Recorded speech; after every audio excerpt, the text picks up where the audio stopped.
As the title suggests, I am stitching in a round leather box, which you can see here clamped to a piece of 2x4.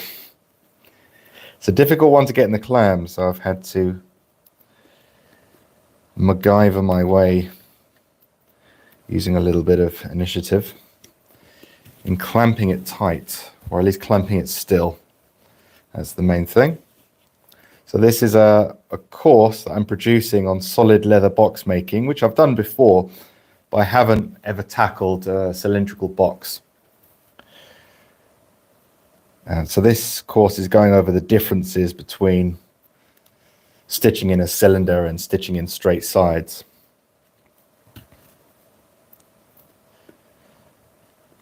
And two stitches that I'm showcasing in this course, one is the butt stitch, which you might be able to see here, where the two will separate.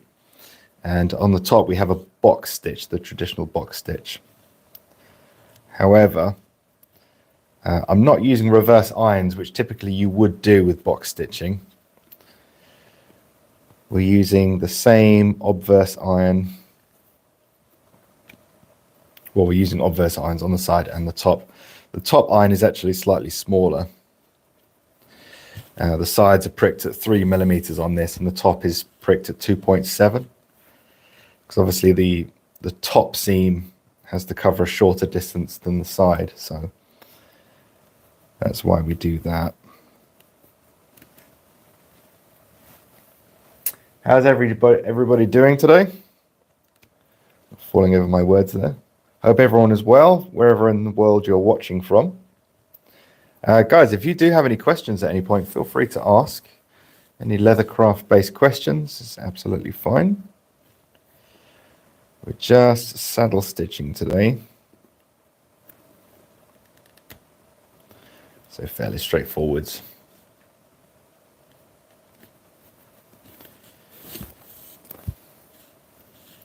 So quite a bit of thread. Got about 1.5 arm spans here, so it takes a while to push through. What I'm going to do is I'm going to try and tuck these. So I've tied it on with a shoelace knot. Don't know what that's called, but it is getting in the way a little bit, so I'm going to tuck that in there. I'm going to tuck this in here. Hopefully that should stay out the way. It shouldn't snag. It is snag central here with these rubberized pattern weights.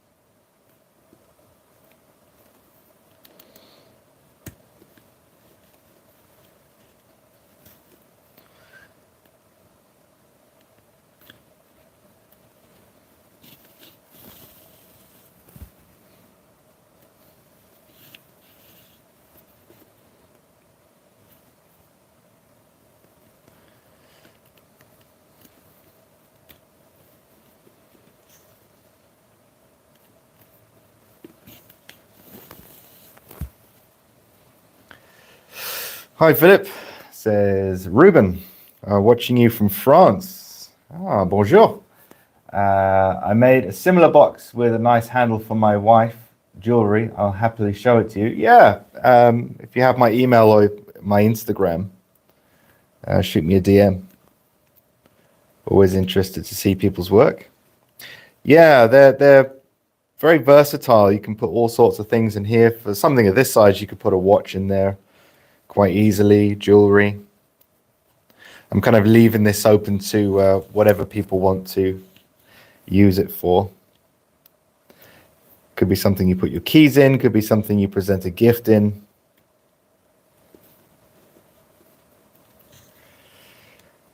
But yeah, really good for jewelry, very good for jewelry. Good choice.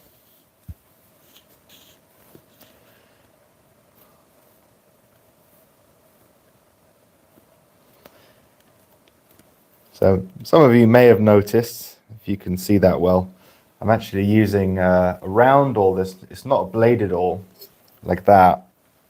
It's just a glorified large needle with a handle. We pre-did all the holes prior to bringing it all together. And this also helps with the issue of using an obverse or a standard iron on both sides. Normally, of course, as I mentioned earlier, you'd use a reverse iron. But if you push through with an awl without using a reverse iron, you'll end up with a cross cut on the other side, and you won't get your stitches to lay nice and neat. Or nicely with angles on both sides.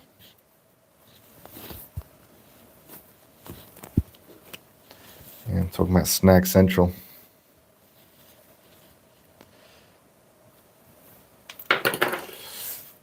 Watching from France too.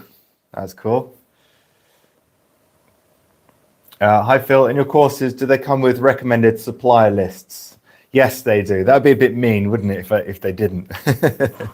But yeah, supplies for leather, thread, tools, and things like that. And depending on what I'm using in each course, so each course comes with its own course supplies, I call it, with all the links where you can purchase exactly what I have, or at least very similar. I'm just going to turn you guys around so you can have a little bit of a closer look. Will that work? Yeah, there you go. So that's what I'm stitching in at the moment. So we've got 2.7 millimeter up here and 3 millimeter stitch spacing along here. On the other side, we have, you see binding over stitches there. We have the seam for this piece of leather. Obviously, it's not cylindrical. Unless you can tan the leg of a cow. I don't know how you do that. But there's a cut line there, and it butt stitched together with the binding over, and that is in between those two is actually where it gets cut.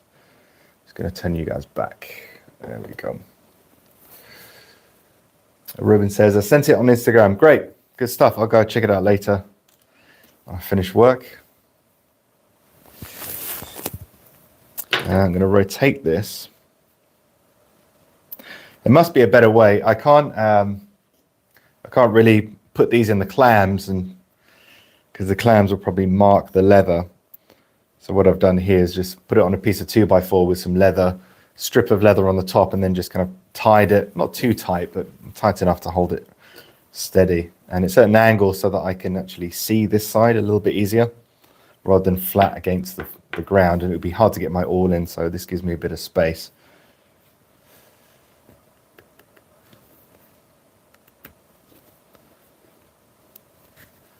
For those interested, I'm stitching this with John James 004 needles, and the thread is 532 Filou Chinois L'Encablé, which translates to about 0.5 millimeter, 0.5 millimeters. Real world measurements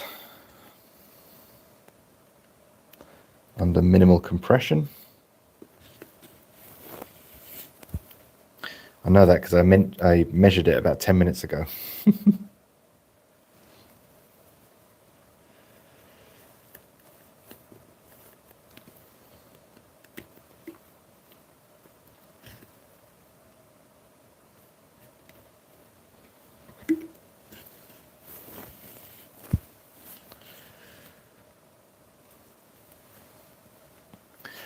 Do the number of stitches match using the different size pricking irons? If I use the exact size pricking iron, for example, 3 on here and 3 on the top, because the inner seam is going around less distance, it would be really mismatched very quickly. I use the next size down from 3 millimeters, which is 2.7, and that reduces the amount of mismatching that you have. So that's the reason for doing it. Ordinarily, yeah, if you were stitching a straight seam and you had 3 on one side and 2.7, that would be very difficult to stitch. But due to the geometry of sewing in a round leather box, it makes it easier, shall we say. I still have to lose a stitch on the top every so often. And that's where you advance one on the outside, but you don't advance one on the top to bring them back in alignment. You'll never get it perfect. I mean, it's if this was like 2.64197 millimeters per between each stitch spacing or something. If you could calculate it, but it would be based on the circle, the dimensions of the circle that you're stitching on the inside. So you'd have to have some very niche pricking irons, very specialist, to do that. So every so often we lose a stitch, but the idea of having a smaller stitch spacing is so that I don't have to do that too often. Otherwise I'd be losing a stitch probably every 2 stitches, which wouldn't really be practical. So you kind of had to guesstimate, and 2.7 turned out to be pretty good, to be honest.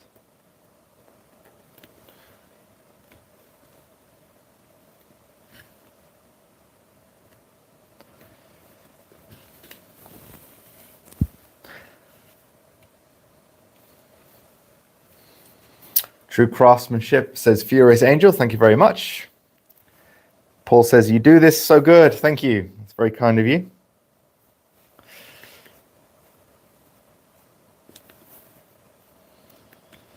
Very kind of you guys. Yeah, it's a fun project, actually, making round boxes. I've made them in the past as gifts and things like that. It is good fun to make.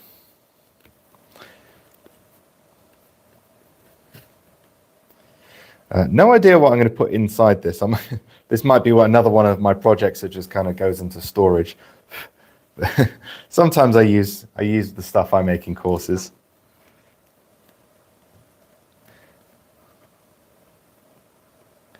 So I'm just going to rotate it in the little clamp there. How many hours worth of work are we looking at? Well, it depends for who, right? If you have a lot of experience, you probably do this in a weekend. I'm not putting in any kind of specialist linings or any suede or anything like that. I'm going to leave that to the level of experience of the person following the course and doing it. If you're more experienced and you want it a bit more embellished, then feel free to do that. This one is just going to have on the inside a smaller diameter cylinder that gets fitted in, made of the same leather. So it will kind of be lined on the bottom half in that way, just so that when we cut this and separate them, we then put the internal cylinder in, which is the dimensions. The outside dimensions of that will be the inside dimensions of this. So the lid will fit snug over the top of it. So it's actually a very simple course. There's 3 ingredients. There's the leather, the thread, and some glue, and that's it. So I wanted this to be simple because it's not the simplest of projects, if you get what I mean. But if you have more experience, you can add more stuff to it. But as it is, yeah, I'll probably get this done in a weekend. I mean, it takes me a lot longer than that because obviously I'm filming and changing scenes and moving the lights around and the camera and everything like that. So it's difficult for me to tell you based on how long it takes me, because it takes me 12 times longer because I'm teaching it. I'm not actually just doing it in silence and getting on with the job. So, easily a weekend. You could probably, if you're quick, you could probably do it in a day.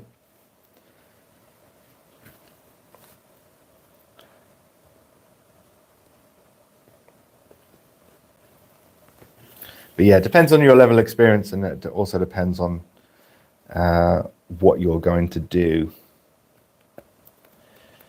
on the inside. If you're going to keep it simple or you're going to make it a little more fancy, shall we say.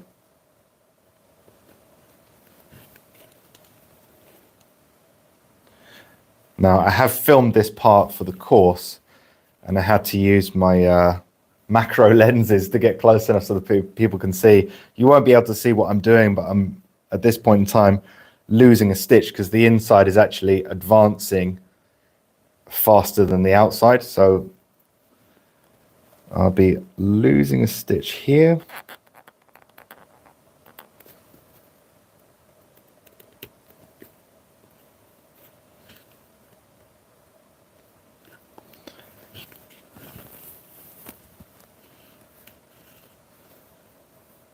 So I advance one on the outside, and I don't advance one on the inside. and you can't tell as you're going around. So now they've come back into alignment.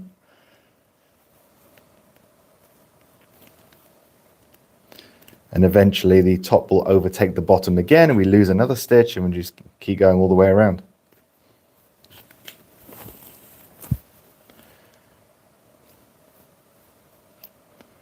Tell you what I'll do, guys, I'll move you onto the main camera stand, like the arm. Forget what you call it. So you can see it a little bit better.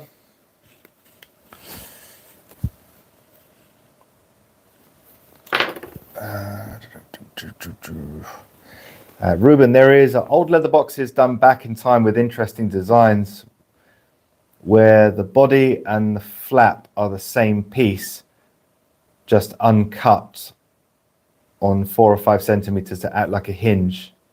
Oh, right, yeah. So you separate them except for a small portion, and then yeah, I guess it would have to be quite close because it's cupped, isn't it? It's concave. Interesting. Can't say I've seen that one, unless it was a square box or something. Does that work? Can I focus you guys? Kind of.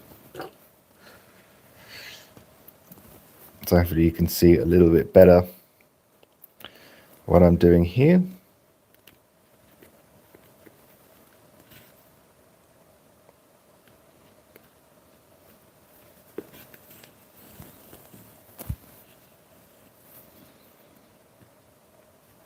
Yeah, so I'm not using reverse irons on the top. I'm using the same obverse irons, just in a different size. So that means we can't do a cast. Otherwise, we'd end up with a very straight stitch on the top, which wouldn't look too good. I'm sure it'll be fine. It's just, you know. Being a leather nerd, we like we love the details, right?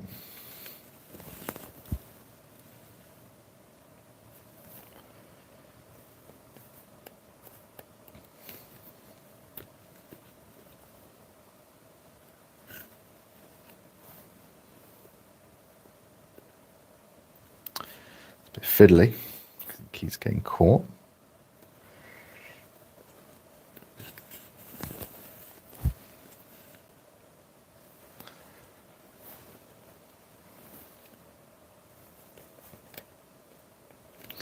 Yeah, so this course is quite simple ingredients wise.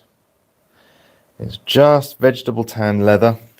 And if you are thinking of making these boxes, I'm just going to unravel these pieces of thread. If you are thinking of making them, just because it's veg tan doesn't mean it's suitable. It has to be firm vegetable tan leather, because some vegetable tan leathers are actually quite soft. So you have to be aware of that. It needs to be very, very firm. Soling leather is great, but extremely hard. I did a box once in soling leather. I think I have some underneath here. Let me just see. I'll show you. Yeah, it's right there. This stuff. Look at that. So that's designed for shoe soles. It's veg tan leather. Very thick, as you can see, but it's incredibly board-like. It's more like wood than anything else. I hand dyed this green. It's a regular russet color underneath, but yeah, I made it out of that. It was the hardest thing to stitch that I've ever had the misfortune of having to stitch. Even just cutting it was a pain. But it made for a very strong box. Let's just say that. But yeah, you want to get the firmest leather that you can, because it's not reinforced with anything. We don't have a special interlining.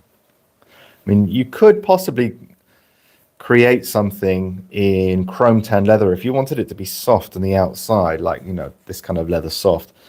If you split it thin enough and then kind of glued onto or wrapped with a turned edge, maybe would be cool, over vegetable tan leather, firm veg tan, you could probably get away with it. Especially if you used white glue, PVA glue, which usually stiffens leather slightly. That would be interesting. Have I done that before? I guess technically I have. Yeah, making the watch case, the watch roll course. I forget the name of it now. I've made so many courses.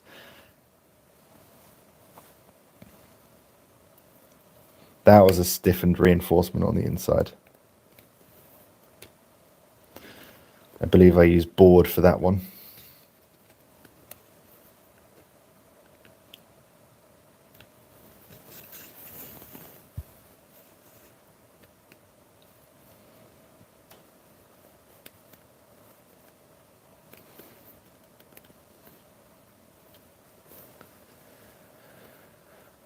That looks brutal stitching that. Yeah, it was like, I'm not lying to you. It was like stitching wood.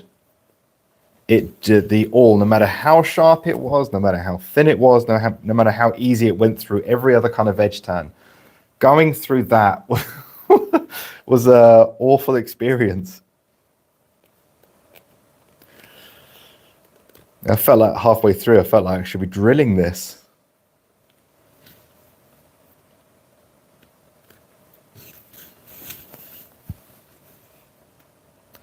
In fact, stitching would probably be easier because it would split, wouldn't it, if you try close to the edge.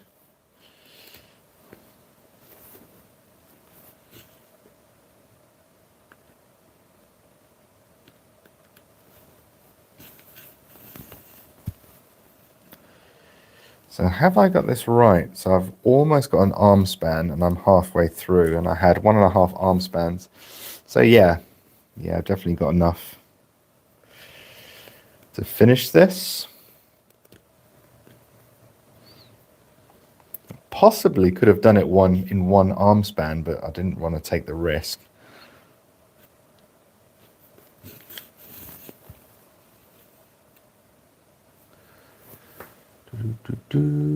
Reminds me of the old boiled leathers the Romans turned into armor. Yeah.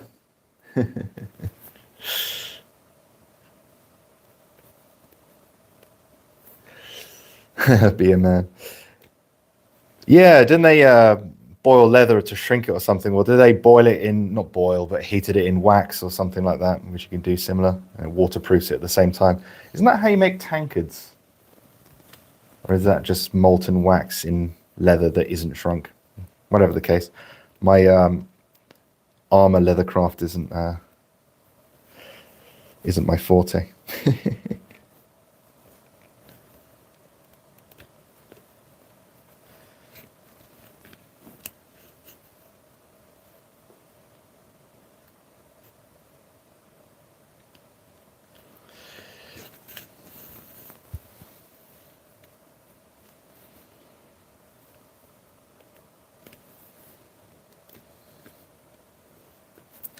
So this leather is in dark Havana,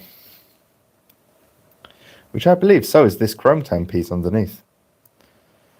It's a common color in the UK for saddlery stuff.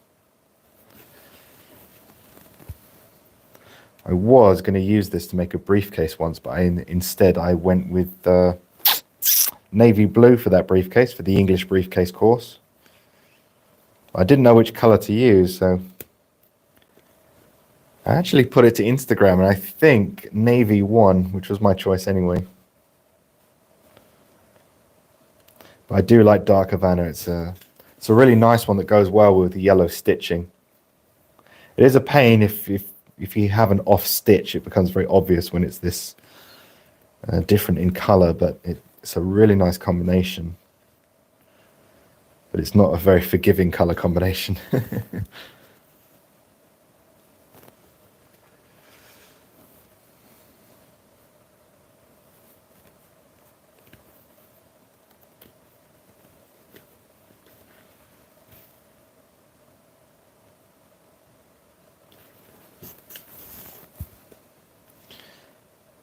Right, let's turn this again.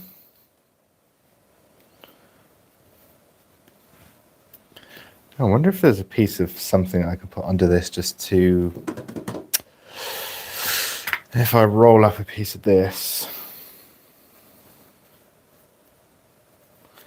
just to tighten that a little bit.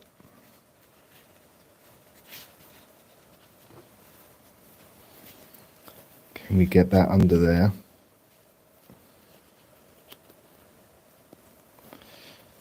What I want to do is just tighten it very slightly because it feels a bit loose. Let's try that, see if that works.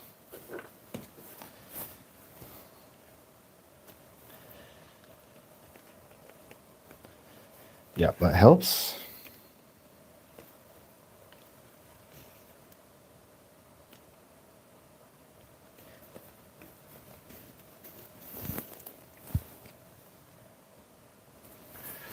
Pep Leather Lab says, honestly, I think it's a steam molding, then dyed with the liquoring of oil, fat, and wax. Okay. Jamie M says, how would one go about, sorry, I'm reading at an extreme angle here, treating veg tan or chrome tan with, I guess, a lacquer top coat from the tannery? Oh, like a pigment? The short answer is you don't. Anything that has some kind of synthetic coating to protect it from stains and whatnot, it's always going to act as a barrier for any kind of what's the term for it? Any kind of conditioner that you want to put in it. The only time that you'd really use it is if you, for example, you made a bag out of heavily pigmented chrome tan that you couldn't really treat, but the corners have started to scuff and rub away, and it kind of opens up the grain a little bit. You could potentially treat that for whatever reason that you wanted to. That would be possible, but ideally you'd probably want to put some kind of colored pigment over the top of that to repair it anyway. But most often you won't get vegetable tan leathers with a thick, heavy pigmented coated surface because it wouldn't be able to take any conditioning, and over time could possibly crack with use. But chrome tan leather doesn't require as much conditioning, if at all. It reacts to water better. One of the worst things for vegetable tan leather cracking is getting wet and then drying. It always dries to a bit drier than it was before, and loses the oils quicker. And with continuous moving, like a shoe or a bifold wallet, you can get cracking. So that's why you want to keep it conditioned. But yeah, I mean, there's not a lot you can do, unfortunately, if there's a thick top coat on your leather from the tannery, bar sanding it off or conditioning it from the inside prior to using it for something. But after you've made the product, there's not a lot you can do.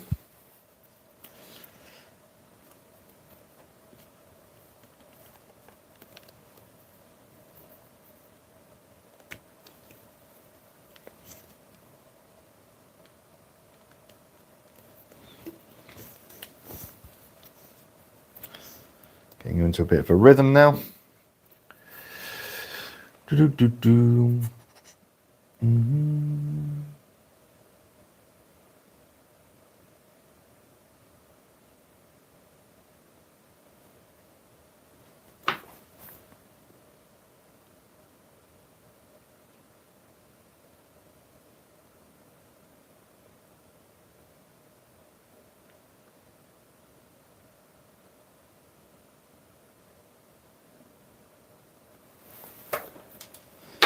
All right, let's just rotate this.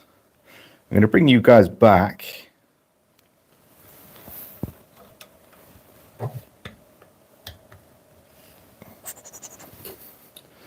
There we go.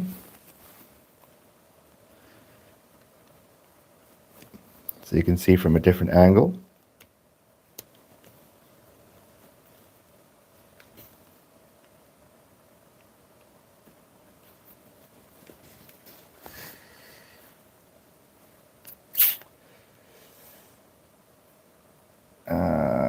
Afnan says, can you keep doing it? I'm not sure what that means.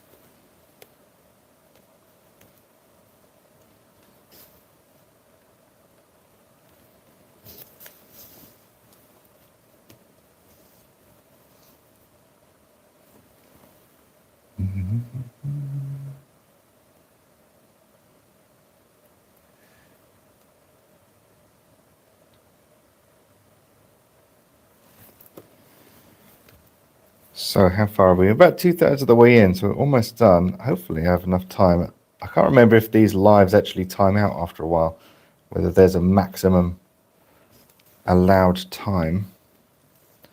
We shall see.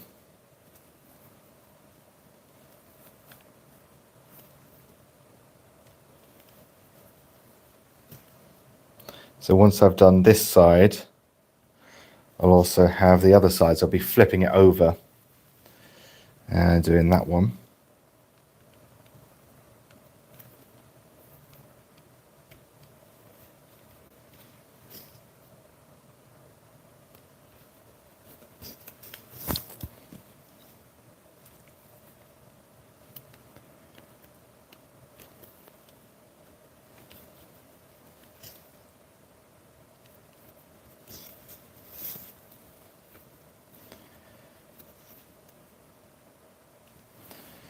Let's rotate it again. Can we rotate? Yeah, we can.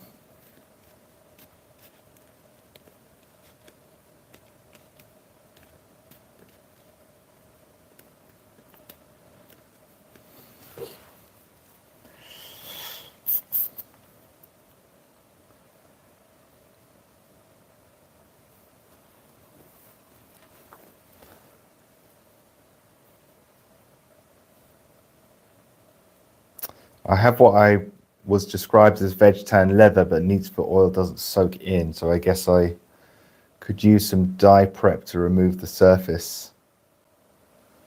Interesting.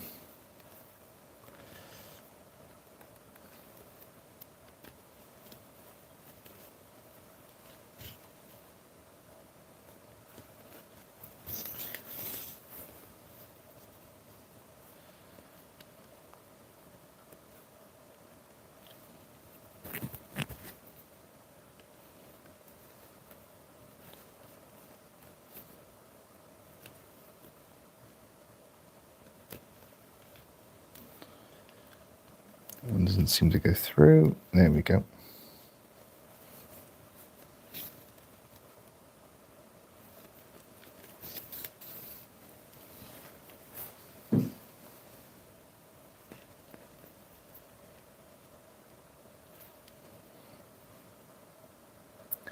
I'm just pulling it in and compressing. It's opening up the sides a little bit there, so just taking a second.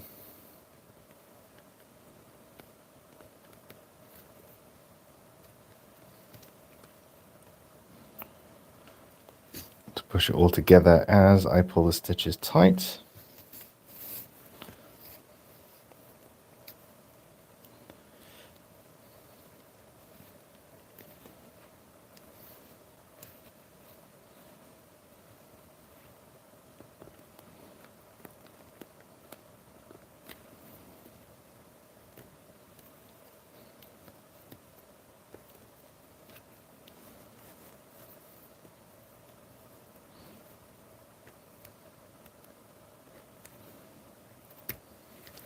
Got it.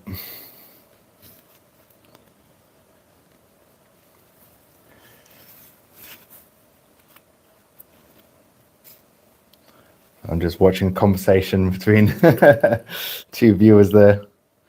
Interesting, talking about their advice for, was it, were you trying to firm up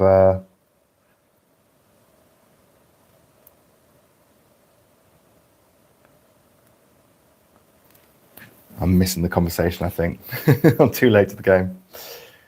Hello, Phil. I have a question about edge wrapping, like a turned edge. Do you have a guideline as to how many layers of leather that would make the jump to edge wrap versus edge paint? And making a wallet and parts are many.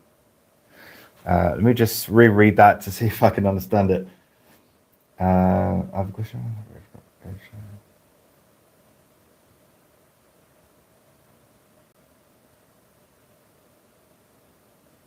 I'm sorry, I don't quite understand the question. So I don't want to kind of hazard an answer without fully understanding it. If you could put it in terms that a golden retriever could understand. Because you're asking how many layers would that make to the edge of a turned edge. It's one, where it's turned, I guess, but I'm sure that's not what you're asking. Just another guy says, where are you from? Where do you think I'm from? I'll let you hazard it. I'll give you two guesses.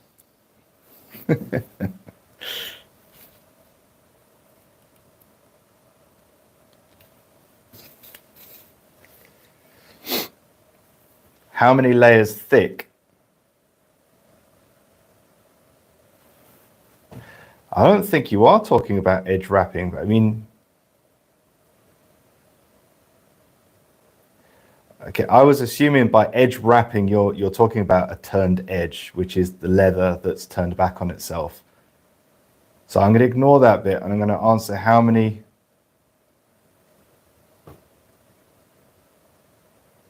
And now you're talking about two different things. You're talking about a turned edge, and you're also talking about edge paint. Could you be talking about edge piping? I don't know. I can see that part of the questions about how many layers of edge paint is okay is 2 to 3 layers, or how about 9? The answer is however many it takes to get the job done. If it takes 9 layers of edge paint to get the job done, probably technique needs a little improvement. Unless it's like a really thick edge or something. Just another guy says, is this your full-time hobby? No, it's my full-time job. I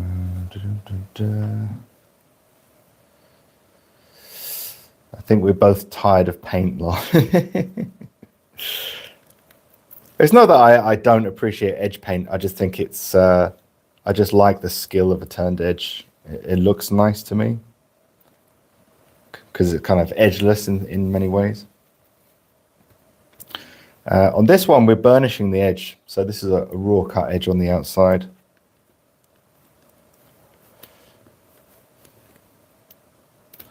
So this is burnished, which is, I think, a little bit more traditional. But you could also edge paint it if you were so inclined.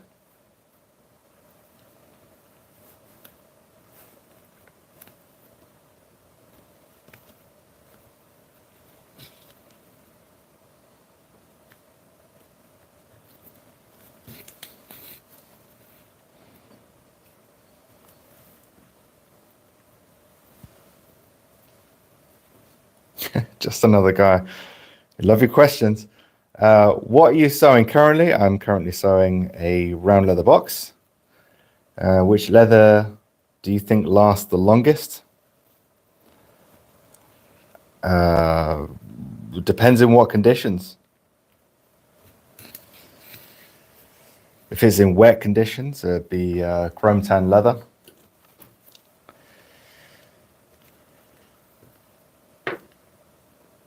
But if you can get some nice vegetable tan leather and you keep it treated well, it will last 100 years or more.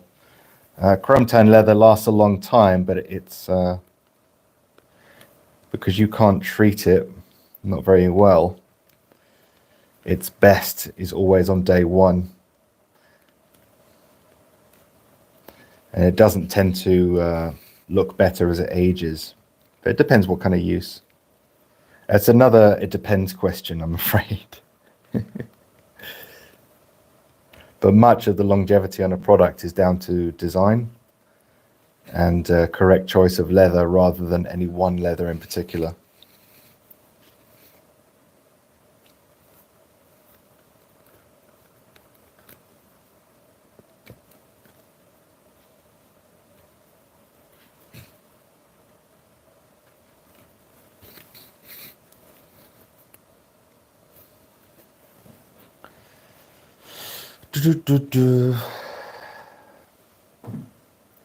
If it's moist and summer, I mean, if you're looking for leather to be in the outdoors, you're looking at chrome tan leather or something like English bridle leather, which is heavily waxed.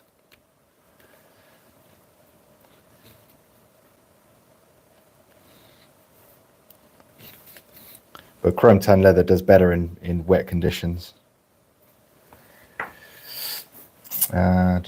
Best advice to save time in paint, find a good primer. The companies that make the paint design, someone's bonds the edge and there's less absorption. Yeah, there'll definitely be less absorption.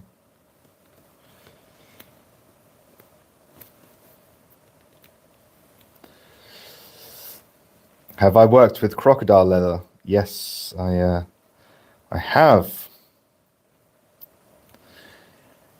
Quite recently, actually. That was a piece. That was from the last course that I did, making a bifold wallet. Actually, that wasn't crocodile, was it? That was looking for another piece. I think that was actually alligator. But yeah, I have worked with crocodile.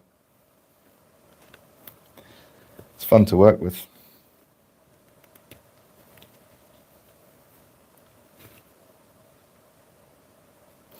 A little more challenging. It's more difficult to stitch neatly. Definitely harder to skive. Takes a bit of practice working with a leather like that. Or at least a bit of experience with regular leathers first. If you're new to leathercraft, it's not a skin that I would recommend starting with.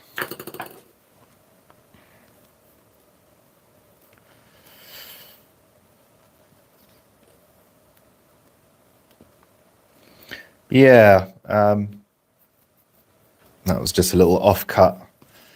Usually, if you're looking at the pattern, they look very similar, crocodile and alligator.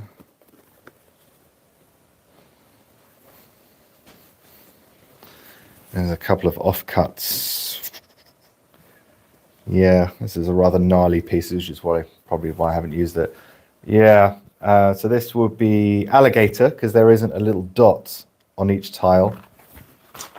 Whereas on this one, there is a tiny little dot at the top of each one. You have to kind of look closely. And that's an isopore, which is like a little nerve ending that allows the crocodile to feel tiny little vibrations. So if there's a small fish swimming nearby, it can tell exactly where the location of the fish, even if it can't see it in murky water.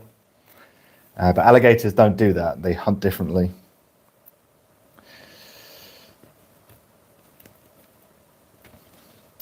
So that's an easy way to tell the difference between the two. Is a little dot, and it will be quite obvious when you look at the skin on a crocodile.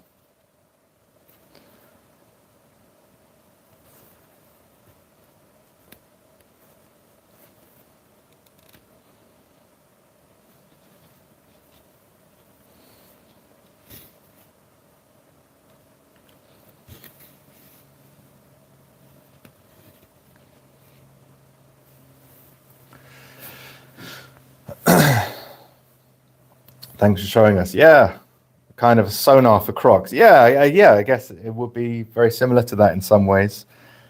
Well, works similar effect.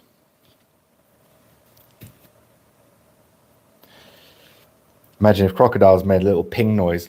Boo! At least you'd hear them. You'd know they're in the water. Put your head under with a snorkel. Time to get out.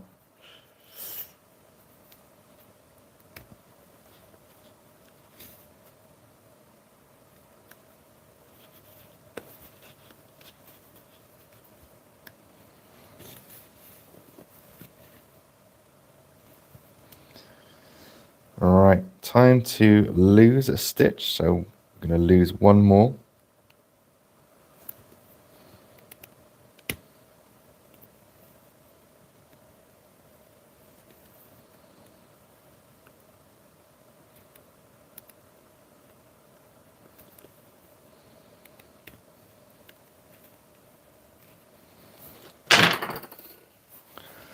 So advancing on the outside one and not advancing on the inside at all.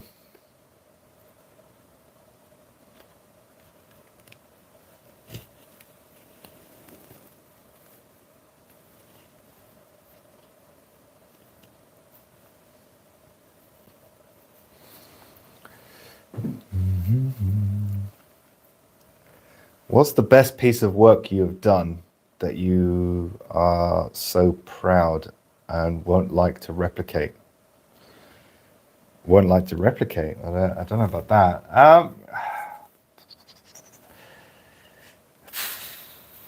Probably a attaché case, because it was the first time that I'd ever seen the skill to make an attaché case, like a traditional lid over base, made widely available to everybody. That's probably why I'm proud of that one, because I remember years and years ago, I wanted to make an attaché case more than anything else. And it took me a long time to learn it, and even longer to have the confidence to teach it.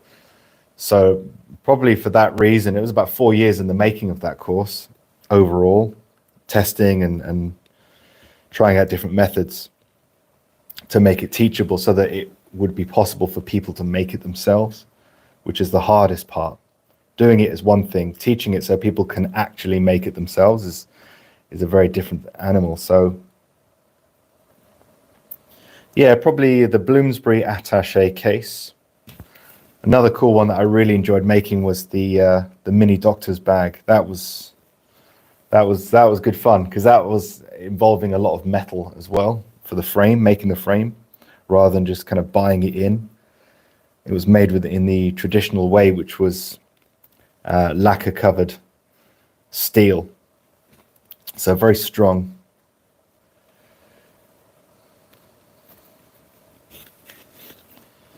Yeah, because traditionally they would cover steel frames with French polish, which is shellac, to waterproof it prior to gluing everything in.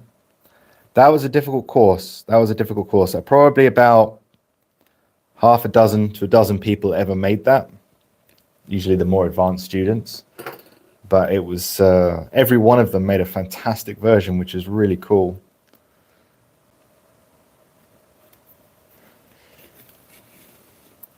But that was definitely not a beginner's course. But it was fun to make, really fun.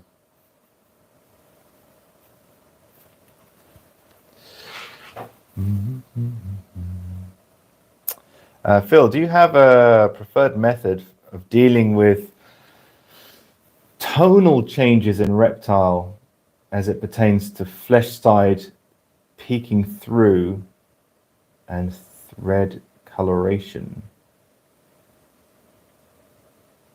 I've started dyeing the flesh side to match the thread. Tonal changes in reptile. Do you literally mean color changes, or are you talking about where it drops off for every tile? Just so I can clarify.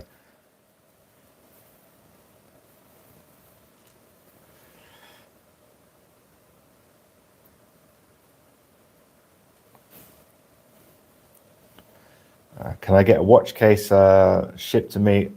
I don't sell, unfortunately. I used to years ago, but not anymore. I teach full time now.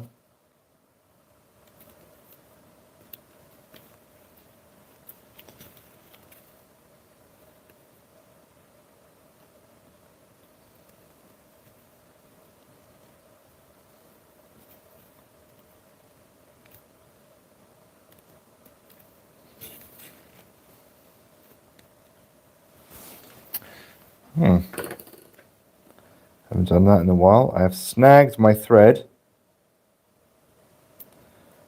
So I'm going to cut it because I have enough thread to reach the finish line. That's not an issue.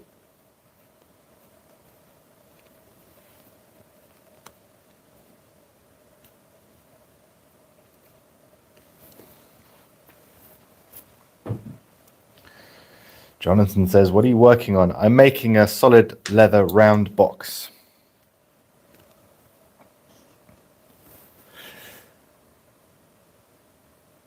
Surface versus recession versus flesh side. The variances can be trifold in some hides. I'm not getting that, unfortunately. I'm not understanding what that means. Surface versus recession versus flesh side. Are you using Google Translate? Is something not working?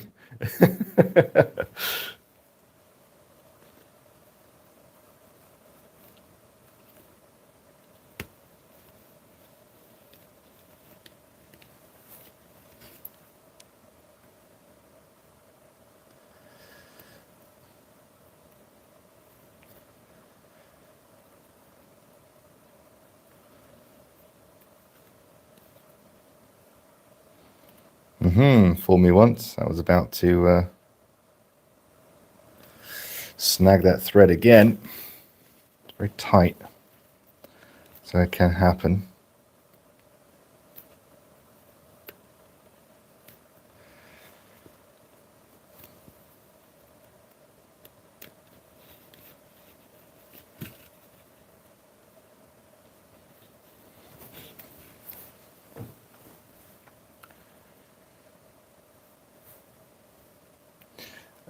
Linda says, can you show more clearly the stitch that you are using, the two-string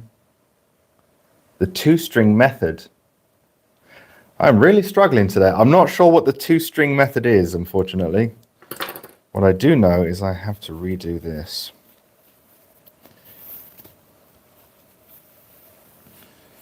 As far as I'm aware, we use, I'm using for this stitching, I'm using one string or one piece of thread. If that's what you're referring to.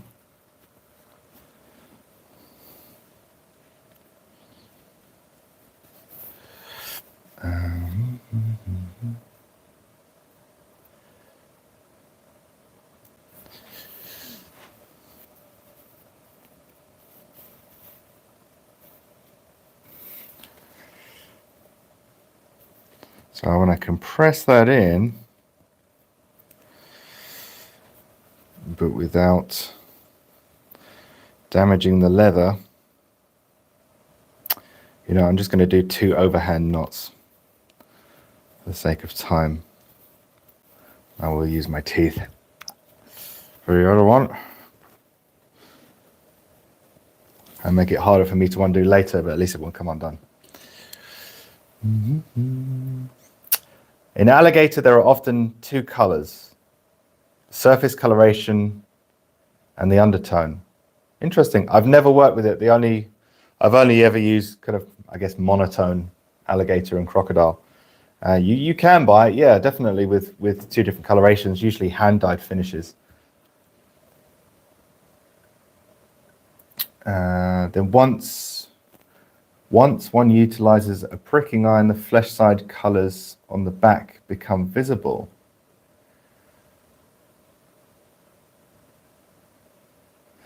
Okay, yeah. So I guess if it's been dyed, drum dyed or something, and then you hand dye the surface without going in between the tiles, you'll have 2 colors, yeah. And then when you prick through with the pricking iron, because the hand dyed surface layer is only, you know, really, really thin, it can expose that. I mean, unless you want to take a little Q-tip and some dye and go over each hole, there's probably not a huge lot you can do about it, if that's the case. I kind of understand you now. I haven't worked with that before, though.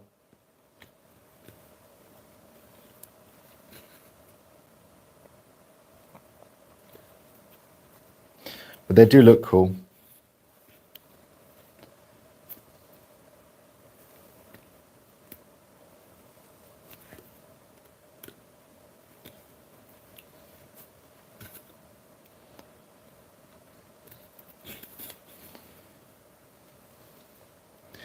So I think someone earlier asked about a close-up. When I get to the end, I have to stop filming at some point before I finish it because I have to actually record the finishing of this for the course. But I will give you a bit more of a close-up. Sourcing alligator here is such a pain in the rear. Yep.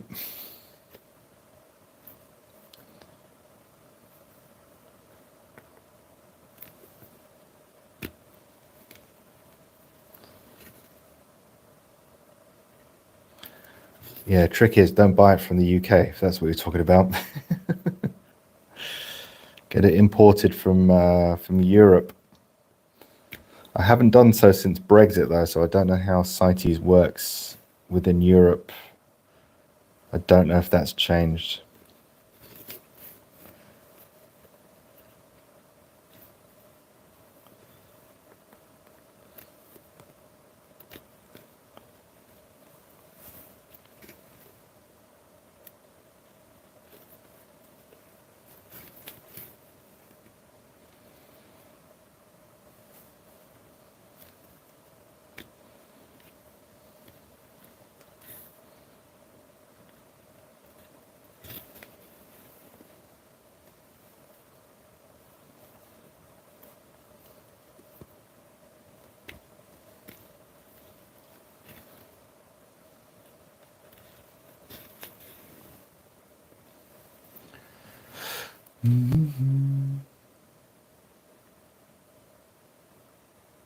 I found myself working with an alligator hide that looked like cooling lava. Oh, okay. So I guess it was like orange in between the tiles and then black over the top. You say literally underneath. Dark surface, red undertones, and a flesh side on the pink side. Interesting. Was exciting, but oh, so much drama. Yeah, that's a pink flesh side. That's interesting.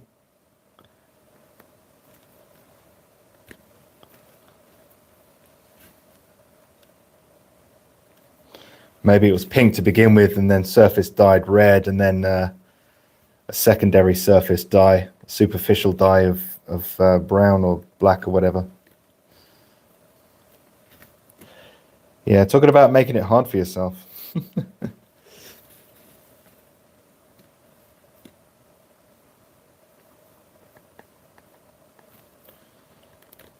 Okay, I'm going to do one more stitch after this, and then I'll give you guys a bit of a close-up.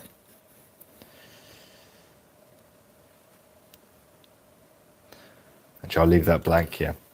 Let me just turn that around. So this is what I've been working on. It still needs tapping down. So these are your stitches on the outside, 3mm, 2.7 on the inside. That's our butt stitches. It will be cut in the center there and separated. And then once the two halves are open from the form, excuse the mess, from the form, we can then make the internal cylinder, which is what the lid will fit onto. So that's what we're working on right now. So yeah, fun stitch. So the next part is tapping it down to neaten it up a little bit.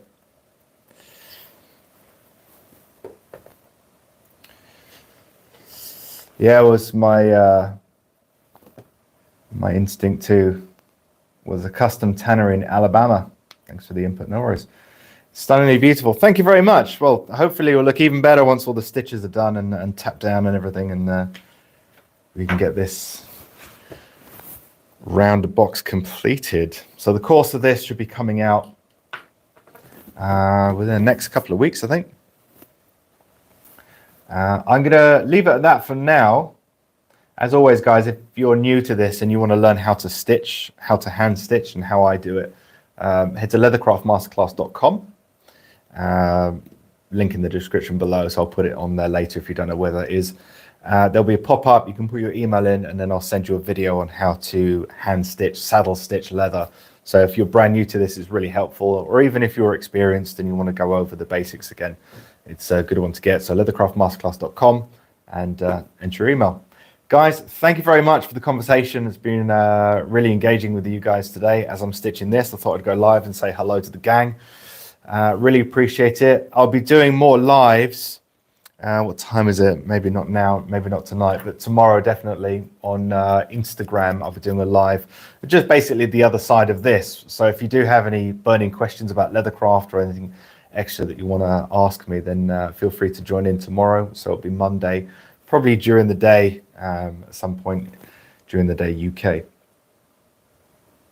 Looks good. Tobacco with gold thread is a good combo. Yeah, dark Havana actually, dark Havana. So yeah, it would be a dark tobacco. Thanks for the content. Cheers. Cheers, guys. Thanks a lot. And I will see you next time. Take care.